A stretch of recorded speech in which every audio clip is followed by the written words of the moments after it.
NIA families, welcome to the series of our family engagement sessions. We are so happy to have you all join us online and in person. Today we are going to talk about a very important topic, our new reading intervention program here at NIA, and we really want to make sure that parents know exactly what we're providing students at NIA and how can we help them and what does that program entitle. So here today we have Miss Quinlan, our reading specialist at STAR and our district reading program coordinator. We also have with us Ms. Shadda, and she is our reading interventionist here at NIA for grades K through 4. So welcome, ladies. Thank you. Here we go. Thank you. All right. Well, thank you, NIA families, for joining us this morning. It's, as Dr. Fakih said, this is a very important topic.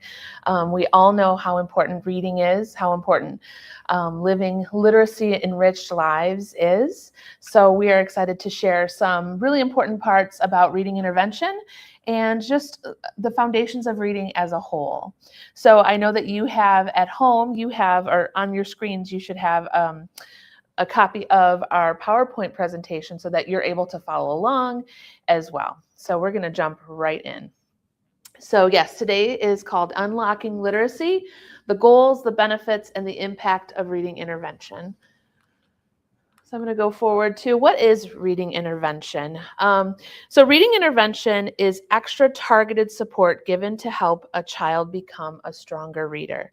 It focuses on the specific skills a child needs, such as letter sounds, decoding words, fluency, and what I'll talk about a little bit more is something pertaining to comprehension, how all of those foundations really have a huge impact on how a child is able to comprehend what they read. So reading intervention focuses on those skills and is taught in small groups or one-on-one, often in addition to the regular classroom instruction. Reading intervention does not replace the foundation of teaching these skills in the child's classroom. That is still happening. Tier 1 intervention is very, very important. So it is in addition to that instruction in the classroom.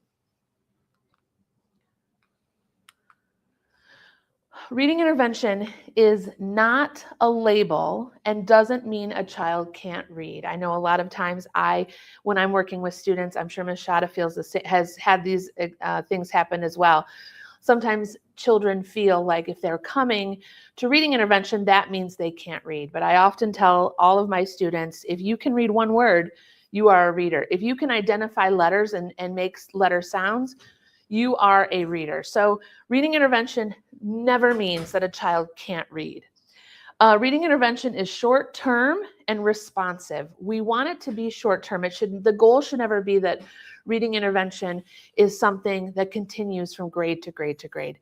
The goal is that it is short-term and it's responsive to the needs that child has, those specific needs. And it is skills-based. It is not grade-based. So it is focusing on the skills that they need, not the overall grade and what they are doing in the classroom. And like it says as well, the goal of reading intervention is to fill the gaps early so reading becomes easier and they become more confident with their reading. Okay, there's a lot to discuss here. The foundations of reading, they're so important. They really do, and I'll talk about this in a moment as well. It is it's called the foundations for a reason. It is what sets your child up for success as they grow as a reader. So the foundations of reading are the essential building blocks children need to become strong and confident readers. These skills help children learn how reading works before and while they read and learn new books. Or they read to learn. While they learn to read books. There we go. So the main foundations, and I'm sure many of you have heard these foundations mentioned before. We have phonological and phonemic awareness, which is really working with the sounds of the words. So this is the ability for a child to hear and work with sounds in spoken language. For example, knowing that cat has 3 sounds, k, a, t, cat. So that is when we talk about phonemic awareness and phonological awareness. That is what we're talking about there. Then we move more into phonics. So that's understanding the connection between letters and sounds and how to use them to read and spell words. For example, knowing that sh makes one sound. Even though it's 2 letters, it makes one sound. Then, as we're working on those pieces of the foundation, we put those together to have fluency as we read. And that just means reading smoothly, reading accurately, and with appropriate speech and expression. Fluency helps reading sound natural and supports comprehension. I always tell my students, the goal is to read less like a robot, that one-on-one correspondence, and to really work on reading so that it sounds like we are having a conversation with the book that we're reading. So we want it to sound natural and have that intonation, have expression as well as we read, because that ultimately does help with comprehension. Vocabulary. Vocabulary is very important. It's knowing the meaning of words, both spoken and read. We know for children in general, building vocabulary is very important, but it's also very important for our ESL learners as well. And then we have comprehension. So comprehension is understanding, thinking about, and making meaning from the text.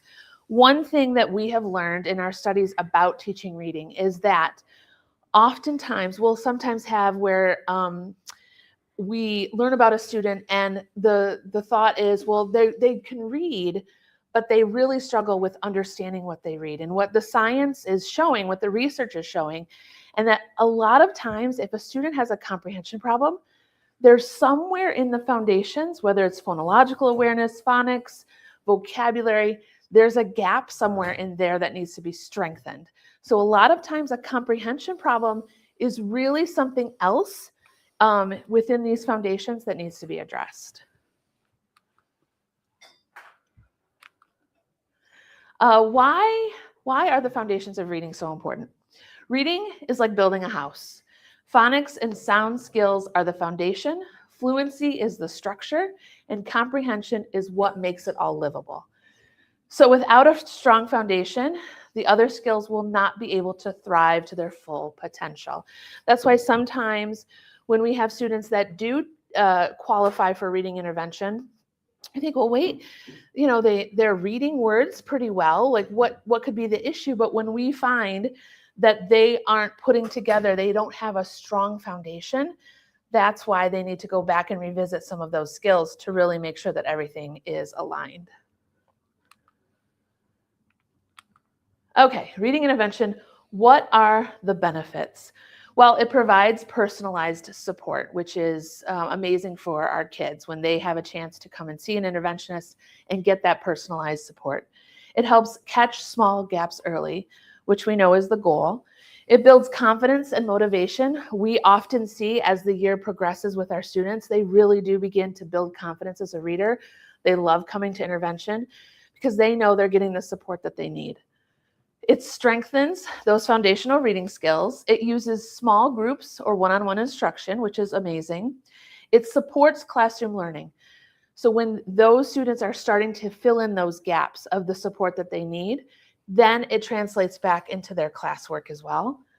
Progress is closely monitored and it is flexible, but the goal is that it's temporary. Again, we don't want to have a child in reading intervention from year to year to year. We want to see those gaps filled so that they are able to go back into the classroom full time and succeed. Reading intervention, so a lot of times parents might be asking, okay, well, how does a child qualify for reading intervention? And there are a lot of layers to this. It's not always cut and dry. So some of those layers are the screening results from testing. So we have NWEA testing, we have F&P benchmark testing assessments. Those two components are very important to determining where our students are and which ones really need some additional assistance. We have classroom performance, asking for with teacher observations, getting input from the teachers. They're working with these students all day, so their observations and their input is very important as well. progress monitoring some of our students as they go through the MTSS process, we notice that they need to also get additional intervention as well. How they respond to classroom supports and skill-specific needs as well. Something you might have heard a lot about over the last year or so, I feel like it's really started to become a topic that we are learning and hearing more about, which is really great, is dyslexia. And I know a common thought, and I think all of us at one point had this thought was, oh, dyslexia is when they just reverse the letters. That's what dyslexia is. But as we are learning, it is way more than that. So dyslexia means that the brain processes written language differently, not incorrectly. That's really important to remember. Children with dyslexia can be just as smart and capable as their peers. They simply learn to read and spell in a different way and often need more explicit instruction. Dyslexia is language-based. So dyslexia affects skills related to language, especially recognizing and working with sounds and words, connecting letters to sounds, and reading and spelling accurately. And dyslexia is neurological. Dyslexia is brain-based, meaning it is related to how the brain is wired from birth. And this is really important. It is not caused by poor teaching, lack of motivation, or the home environment. And it cannot be outgrown. However, it can be effectively supported with the right instruction and interventions. This is probably my go-to whenever I'm talking to teachers or I'm talking to parents about dyslexia. I always remember visual, auditory, kinesthetic. So students with dyslexia really respond to interventions that are visual, auditory, and kinesthetic, and I'm going to explain those. So visual, many children with dyslexia learn best when information is presented visually. So that means pictures, diagrams, color, and seeing the steps modeled help make language more clear and meaningful. Visual supports give the brain another pathway to understand and remember information. And as Ms. Shadda will explain as well, that's why in the program that we use, everything is showing the students the letters, very visual. For dyslexia students, auditory is very important as well. So auditory learning means learning through listening and speaking. For children with dyslexia, hearing sounds, words, and patterns clearly and practicing them out loud helps strengthen reading and spelling. And then the last component of learning and helping dyslexia students is kinesthetic. So that means learning by doing, moving, and touching. Okay, so for children with dyslexia, using hands-on activities and movement helps make sounds, letters, and words easier to understand and remember. And when Ms. Shadda talks about some of those lesson components, we'll talk about how visual, auditory, and kinesthetic connect to these lessons as well.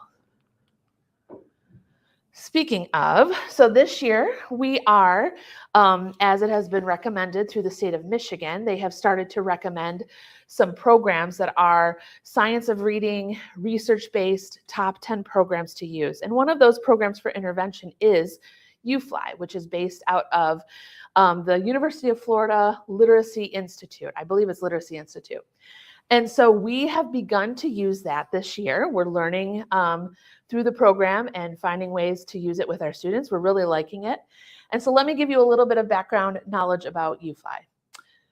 So UFly Foundations is a research-based structured reading program that teaches the essential building blocks of reading step by step, helping students learn how letters and sounds work so they can read and spell with more confidence and success. And this program was developed by the University of Florida Literacy Institute.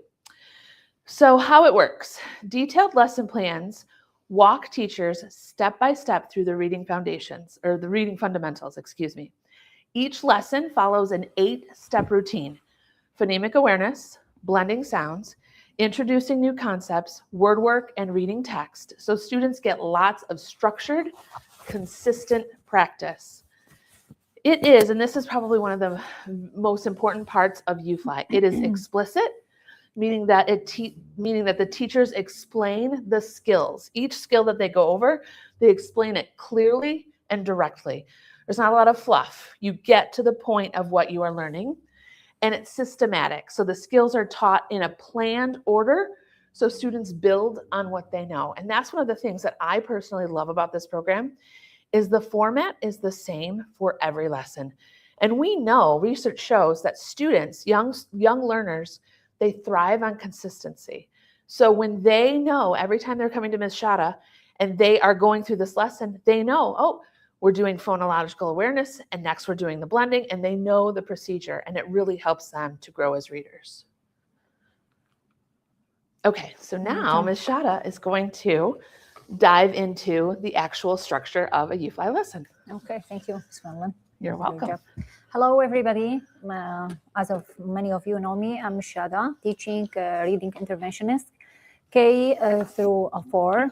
I work with your child daily for 30 minutes. Here I will show you step by step how we did our lessons. First, we start with phonemic awareness. We start with the blending. Each child, we made them like a hands for blending. And this is for kindergarten, and this for first to fourth grade. For example, we use it for blending. We use left hand if the student are right-hander, and right hand if the student is left-handed. Most of my students, they are right-handed, so most of us use our left hand. For example, if we try to use word made, we point with our hands here. We're gonna, each finger will be for one letter. Made, a, d. Made is like there is magic E. They know magic E is silent E, so we sound it as word are 4 letters, but they have 3 sounds. Second word could be same. S, a, same. This for blending. For segment, we did something else. That's mean I will give them word, then they will stretch the word. First word we're gonna use, for example, for today, bake, bake, bake, bake. Other word will be late, late, late, late. This is the first part that we did. Then we start plus we have like a computer here with us. This for, I show them, we use a lot of materials. I show them cards like SH sound sh. My students start to write it on a sound trail like SH sh. They know SH says sh. They write it like that out, or they say SH spell like sh. Same thing for ch, CH spell ch, PH spell CK spell k. Plus, I show them for each letters, we show them like the cards. This is the visual, so they see it, hear it, and touch it. This helps for dyslexia students too. Where's the thing? For sounds, like we show card, I show them card like M spells We have a mirror, they look at the mirror, they see they close their lip, for mouse. Like here, SH spell sh for sheep. CH spell ch for chicken.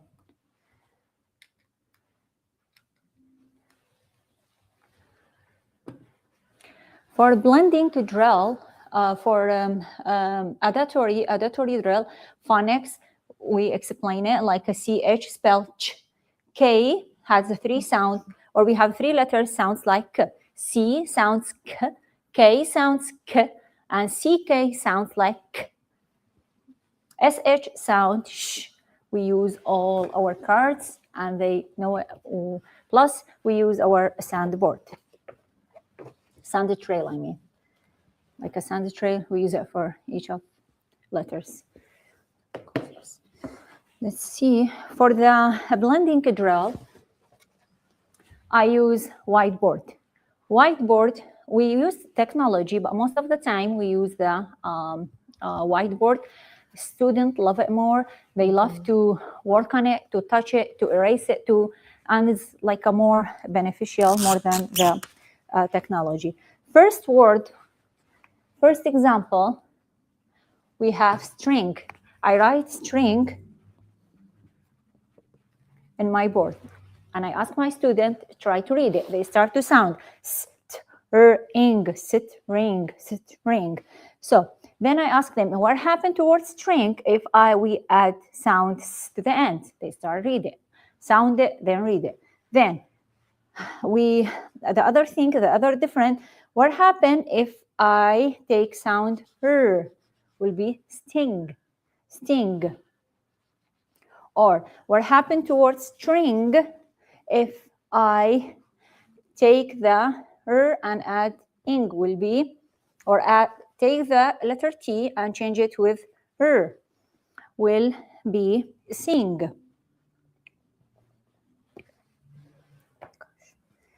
Okay. Well, here we add the S. Here we add the string being, here we have a sing and ring. Okay. This is gonna be yours. Yes. So, okay. Like Ms. Shadda has mentioned, the word cards that are used show the formation of the mouth on it. And this is very important. And this is where we talk about articulatory gestures. Basically, what is our mouth doing when we are making certain sounds? So why does this help your child? It is often easier to see a mouth movement than to hear a tiny difference between sounds. For example, if I'm making the sound of the letter F, but then I'm making a, they're very similar. So we teach the students to understand, okay, well, what is my mouth doing when I make the sound? Oh, well, my teeth are touching down on my lip.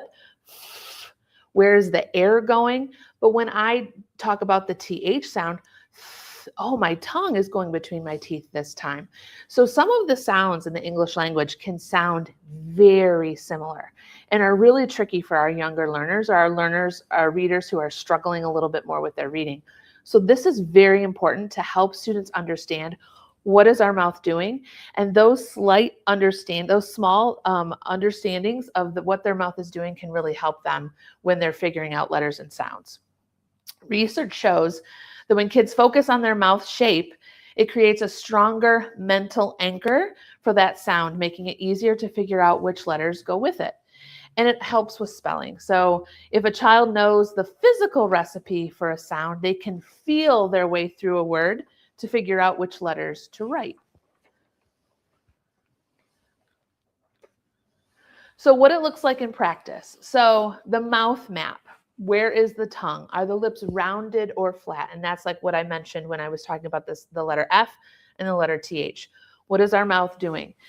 The voice box. Sometimes I'll ask my students to put their hand right here to feel, is their voice box on or off? Is it vibrating or is it quiet? For example, you can try this at home right now.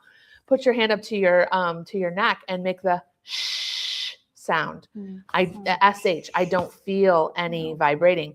But if I make the Z sound, zzz, I feel the vibration. So that can help the students as well. And then the airflow. Is it a stop sound that pops like p, or a stretchy sound that keeps going like s, or and sometimes we call those continuous sounds because they can stretch out. Something else that I will do with my students is I have them put their hand in front of their mouth to feel that airflow. Do you feel any air? Oh yeah, I feel some air when I make the P sound. But what about when I make the M sound? I don't feel any air. So these gestures, these little things really add up to help the students understand those slight differences and to help them put those pieces together.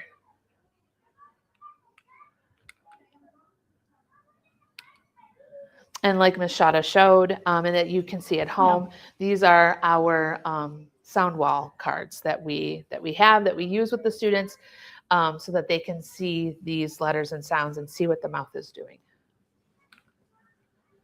And then we have letter formation and handwriting.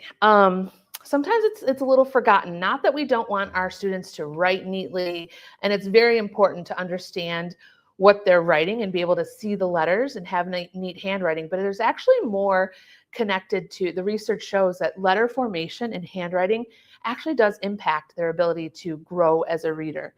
So things that we do to help them to practice those handwriting skills and to understand the formation of letters, sometimes we do skywriting, and this connects that kinesthetic, that movement. So we're talking about connecting back to visual, auditory, kinesthetic. We have skywriting. They're using their arm to skywrite. We're tracing with the sand.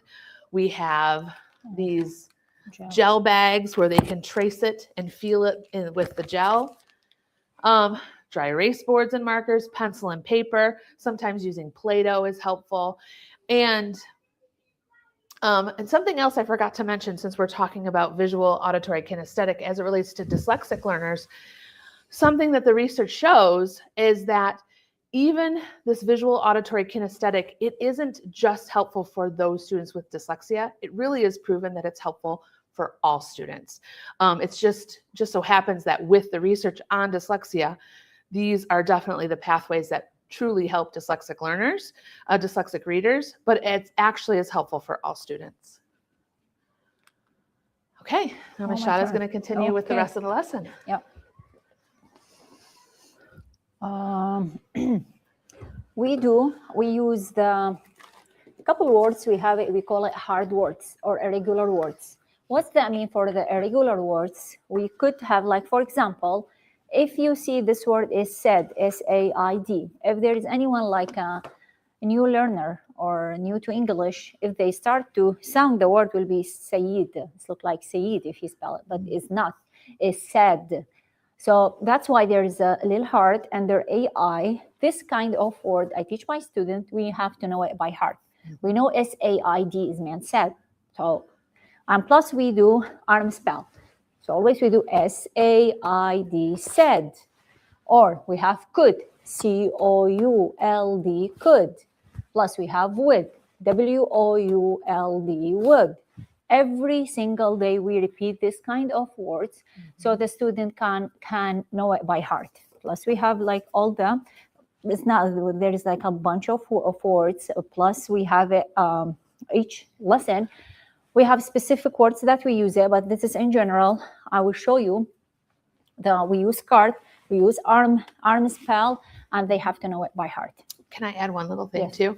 So when you are working at home with your students, with your children, I should say, and you are practicing some of these irregular words, these are words that you can't sound out because they have an irregular spelling within them. Like Ms. Shadda has said, arm spelling is really important. Again, you're not just saying the letter, so that's auditory, but you're also touching the arm as you're doing it. And that's like connecting to the brain. Oh, when I spell the word said, S-A-I-D spells said, I'm remembering, oh, I tapped 4 times. And that's making that connection for the child, that so when they get to where they need to write the word said, they're remembering, oh, wait, I've had students before when we're practicing some of these words, or I give them a heart word to try, they go back to their arm because they are thinking about how many times did I tap? What is it? And then it helps them to remember that. So when you're doing that at home, that's a really great strategy for these irregular words. When it comes to words that students can sound out, that's when they, like Ms. Shadda said, should use their hand, or they should tap out the sounds. But when it comes to irregular words, these heart words, doing it 3 times, spelling the word 3 times with their arm, and then going right to pencil and paper and writing it 3 times. And I always tell my students, when they are writing the words or practicing the words at home, write it 3 times as well. There's a lot of research that shows doing things in 3 is kind of the magic number. So if I'm practicing said at home, S-A-I-D spells said. S-A-I-D spells said. S-A-I-D spells said 3 times. And then I'm encouraging the student to say the letters as they write them. S-A-I-D spells said. S-A-I-D spells said. S-A-I-D spells said 3 times. I always tell the kids 3 times is the magic number. Thank you. Okay, plus We use magnet letters, this kind of trail. My students really love it. They wait all time just to use it. Yeah, they love it. Yeah, they love it. So, for example, we have now word cap, C-A-P. They try to pick, but first, like I ask them, can you look for sound K? They start looking. This is sound K. Add to it sound A. There's A. P. Can you read it? They say cap. What happened to word cap if we add magic E or silent E in there? If we change from cap to, they start reading. So cape. So this helped them a lot, and they love it. They see it, hear it, touch it. Mm-hmm. This add a lot to their knowledge. I start like keeping bringing them like a new words. Like say, let's change sound P with sound Word. Can you read the word now? You're gonna say came. Okay. What happened if we take sound K, put it back, and change it with sound T? Tame. Then we start working on words after words.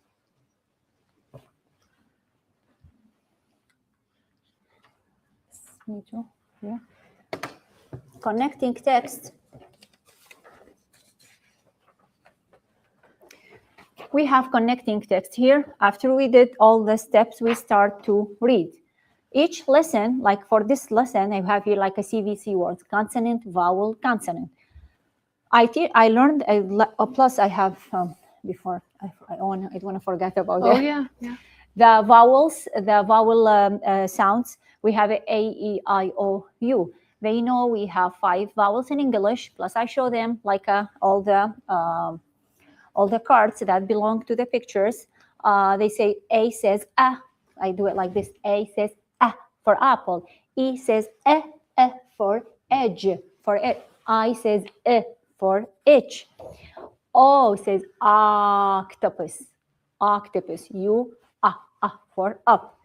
So this is very important every single day. I repeat it and go with my student. Each sounds, they know that V, that's mean vowels. We have 5 vowels in English, sometimes Y, and the all other alphabet are what consonant. So for example, for here we have CVC words.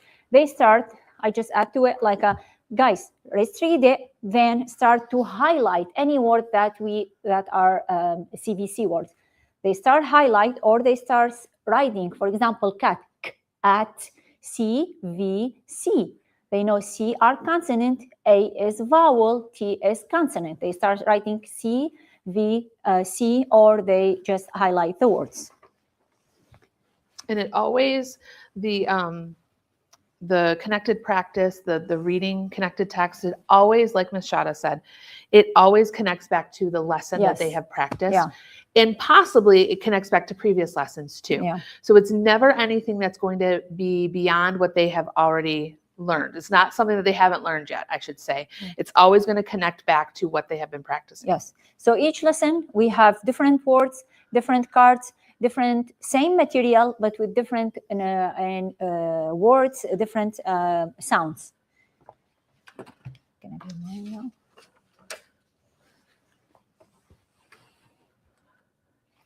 This kind of like tips for lower elementary for family time, so that you can like read together before bed, go places to build vocabulary, for example, zoo or farm, go to the library, play word game, I spy, like I spy on my little eye something green. They're gonna start looking, where's something green? Oh, I know, this is the window frame, things like that. I think we're gonna need to move your time because it's almost dismissal time. Okay, we are almost done. We're like almost done, and then I'm leaving anyways after that. Okay. Thank you. Encourage like creative reading, no comfy chair, or like a cozy place just to start reading you and your child. Yes, and I want to just say really quickly, library, it is so Yeah, important. yeah. I think that we have included, I think in the notes that have been included for this webinar, that there are some links. So for our parents at NIA, Sterling Heights, I go to the Sterling Heights Library all the time. It's wonderful. So a library card, or for Troy, I think we've included the information for Troy as well, if you're a Troy resident. The library is the best place. So library cards are free. Definitely, definitely. If you haven't already, take your child there. Everybody can get their own library card. It's a magical thing. So get your library card. Okay, be a reading role model. This is the very important thing. Me as a parent, if I encourage my kids to read, they're not gonna read it. But when they saw me, I'm reading, I'm holding my book and start reading, they start to modeling me. Mm-hmm. So the most important thing, model your child, try to read with your child and let your child see you read. Set daily reading time, especially now on March, we're gonna have March reading month. Next week, I think they're gonna get their reading log. So there is a specific time. If they read 15 minutes a day, not more 15 minutes a day, they're gonna by the end of the week is gonna be more. So this is gonna benefit them a lot. Take turns reading and talking about that text. Take turn. What do you learn? That's going to help them a lot with comprehensions. How many characters in the story? What do you learn? Where the story take place? Things like that. They're going to help them a lot. Right. And don't wait until the end of a story to talk about it. Talk about it during reading. If you're sharing time together reading a book, as you see different things come up in the text or in the story, talk about it. That actually helps a lot of our learners that do struggle with remembering what was happening in the story. Frequent pauses during, be like, hey, okay, what's happening right here? Or how is the character feeling right here? All of a sudden there's a problem in this story. Talking about it as you are reading, during reading is really helpful. Ask a question, what did you learn? That's very important things. And keep a simple reading log or goal chart. We did that. Hey, if you read by the end of the week, I will take you to your favorite spot. We were gonna get ice cream, something like that. So that's they're gonna encourage them, and they're gonna know there is a little prize for them by the end of the week. Absolutely. And I think we've already kind of talked about the resources, and they've been linked for you as well. Yeah. So we have a lot of resources for you to look through. But we hope that this information has been helpful for you. There's so much to take in when it comes to literacy, but we're working really hard at NIA and in the entire district to help our students and help our readers really grow and flourish and stay aligned with the science of reading and aligned with what the research is saying that best helps our learners to read. So in partnership with parents at home and the work that you're doing at home as well, we know that we can have a lot of successful readers. So thank you for taking the time to join us today. Yeah. And have a great afternoon. Thank you. Have a good one. HES Academies have been serving the Detroit metro area for over 23 years, promoting academic excellence, leadership, and cultural diversity, ranking as some of the top schools in the state of Michigan. Our pre-K through 12th grade students enjoy tuition-free, state-accredited education by STEM-certified and highly qualified staff with no geographical restrictions, and with advanced placement, college dual enrollment, scholarship, and Arabic language programs. Noor International Academy in Sterling Heights at NIAPSA.org, Star International Academy in Dearborn Heights and in Canton at StarPSA.org, Universal Academy in Detroit at UniversalPSA.org, and Universal Learning Academy in Westland at ULAPSA.org. Join HES Academies today and enjoy a free Chromebook for every enrolled student.